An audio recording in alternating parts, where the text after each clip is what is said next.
Today, we're diving deep into the history of raiding to uncover the hardest raid bosses ever. To determine the difficulty, we'll be comparing pull count, mechanical difficulty, and duration of the encounter. Kicking off our list at number 5 are the Stone Legion Generals from the Castle Nathria raid. With a total of 292 pulls for the world's first kill, what sets this fight apart is the constant juggling between adds, inconsistent timers, overtuned abilities, and handling the mechanics of both generals simultaneously. To put into perspective how hard this fight was, let's talk about the Heartrend mechanic. This mechanic would put a debuff on 4 random players that would do an absurd amount of damage over time. The debuff is dispellable, but there is a catch. When dispelled, both the player and the person that dispelled the debuff got a new debuff you couldn't dispel. This debuff was so overtuned that the best strategy to deal with it was to have a priest mass dispel everyone, get all 4 debuffs on the same player, then die during an ancestral protection totem.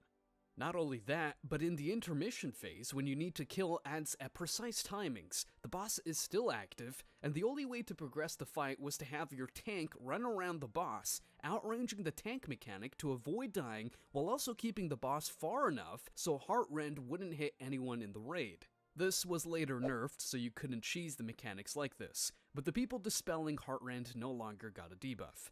To top everything off, this fight had extremely inconsistent spell queuing on its abilities, to the point where the order of abilities would be different every pull. While not the most difficult fight in history with only 292 pulls for the world's first kill, this is not even the end boss of the raid and is one of the most annoying fights for Mythic Raiders. At number 4 on our list we have Tindril from the Amir Drasil raid. Clocking in at 428 pulls for the world's first kill, this is one of the highest pull counts ever for a non-end boss in WoW. The best explanation of Tindril is all gas, no brakes. You never really get a break in this fight. You constantly need to dodge tornadoes that will one-shot you if you are hit by them, while at the same time being rooted by the boss, having to stack with these roots in the right spot and get broken out before a tornado will hit you. All while being bombed with heavy AoE damage, and this is all just in Phase 1. Making it to Phase 2 is not too bad, but here you have to deal with what is probably the most frustrating mythic mechanic to date, Seeds of Flame. Multiple times throughout Phase 2 and 3 in the fight, Tindril will spawn 16 Seeds of Flame. You have 3 seconds to soak all 16 before they will turn into a burning tree and wipe the raid. Now, what made this so hard is that each player can only soak 1 seed. If you soak a second one, it will instantly turn into a tree and wipe the raid. This requires so much on-the-fly thinking because the spawns are random and you have to soak fast, and considering 80% of your entire raid has to soak a seed, this is the main cause of wipes for guilds on this fight. This mechanic was so hard it was actually nerfed twice in order to allow other guilds to kill the boss. The only reason this boss wouldn't be further down the list is due to how short it is compared to other fights. While the fight is very hectic and a constant battle without breaks, it only took about 7 minutes from start to end. On our third spot we have Halandris. With 358 pulls, you would expect this boss to be an end boss, but it's actually the 7th boss in an 11 boss raid. Halandris is definitely the hardest, middle-of-the-pack boss in the history of WoW. And the reason this boss deserves a spot on our list is because of the volatile charge mechanic. At the start of the fight, 3 bombs with a 10-second timer will spawn on the ground. If the timer ever goes off, or if the bomb ever gets hit by any mechanic from the boss, it will explode, instantly wiping the raid. Players can walk over the bomb to pick it up. This resets the timer back to 0 and allows you to move it out of mechanics. Dropping the bomb will also reset the timer back to 0, but leave you with a debuff that won't let you pick it up again for 10 seconds. So the strategy here was to assign 2 people to each bomb and play a game of hot potato for the entire fight. In Phase 2, you will get 3 more of these bombs, leaving you with a total of 6 bombs and 12 players having to constantly juggle bombs the entire fight, and if a single bomb goes off or gets hit by any mechanic, it's an instant wipe. This boss was only a taste of the mental battle this raid tier had to offer. If your guild was able to kill Halandris, you were in for 3 more end boss-like fights, such as Anduin, Rygalon, and the Jailer.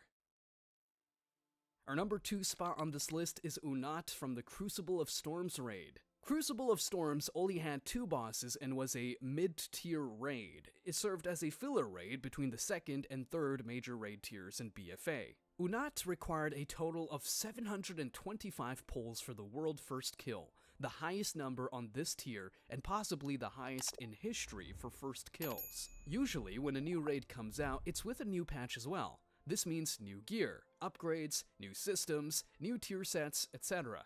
This always leads to each new set being easier due to gear upgrades. The difference here is that this raid came out mid-tier. Each new reset of this raid didn't give you better gear, and the difficulty of the boss remained the same from the start of progress until the very end.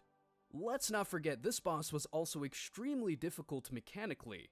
The Relics of Power mechanic, the easiest way to explain this mechanic is that about every minute or so throughout the fight, 12 players will get one of 3 marks: Storm, Ocean, or Void. Each mark will select 4 players, and then you will have a few seconds to stack with your corresponding marks to prevent getting one shot if the debuff runs out. However, running over a player with a different mark will cause a raid-wide explosion that will wipe your entire raid. While all of this is happening, you need to constantly dodge the lines that move across the room at precise timings to avoid getting 2 stacks of it, while also properly baiting the red pools to the edge of the room. Oh, and if anyone touches one of these pools, the boss will heal 5% of his health, which is essentially a wipe.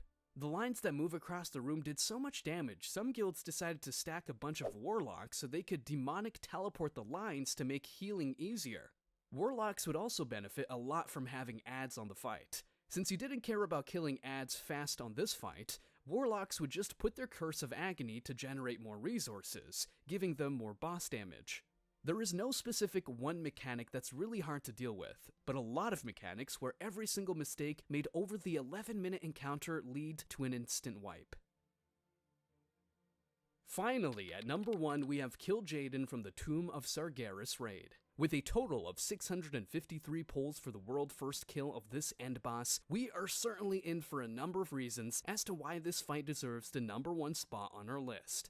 Let's start with the Armageddon soaks. For a total of 8 times throughout the fight, 3 of them being before you even reach phase 2. Players will need to soak 2 big and 8 small swirlies that would spawn randomly throughout the room, sometimes overlapping with already hard mechanics. You don't have a lot of time to get in position to soak them, and you can only soak once every minute, which means different people had to soak each time. If you let a single one through, it would result in an instant wipe and you had to go again. This mechanic was later nerfed to spawn more centered in the room, and the amount of soaks went down from 10 to 8. The next mechanic that made this fight so hard was the Rupturing Singularity mechanic. Every now and then, a purple orb would spawn. It could randomly spawn in any corner or at certain fixed times in the middle. In the first intermission, this would happen repeatedly, and pixel-perfect position was required so you got knocked close to the next orb. Getting knocked slightly too far would very likely result in a negative snowballing effect, where you are late to your next orb, which means the next knock leaves you even more out of position until you eventually get knocked off the platform. At 40%, the boss would enter the infamous Deceiver's Veil phase.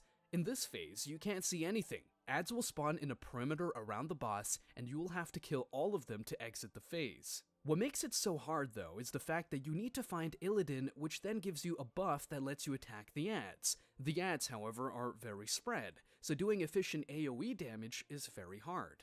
While all of this is happening, you still have the Rupturing Singularity mechanic from before, except you can't see where they are, so the only counterplay was to take a gateway at the right time, preventing the knockback. And for the second one, you had to use one of your own abilities to stay on the platform, such as Blink or Heroic Leap after the knock. If you somehow made it to phase 3, you had to deal with the Demonic Obelisk mechanic. A total of 5 times Demonic Obelisks would spawn randomly on the platform, and the way this mechanic works is that each obelisk would shoot a beam in all 4 cardinal directions. So the strategy here was to look at every single obelisk, figure out where it is going to shoot, and then figure out the safe spots in the room where you could stand to not get hit. Also, each new set of obelisks would have 1 more obelisk to deal with. The first one being 5 of them, but the very last one had 9 obelisks, and essentially only 1 safe spot in the room where you wouldn't get hit. With 653 pulls, a 14-minute kill time, and a very punishing last phase, the amount of hours spent progressing this boss is probably the highest ever for a single boss. Thanks for watching the video. I did a ton of research to make these videos and would greatly appreciate it if you left a like. Until next time,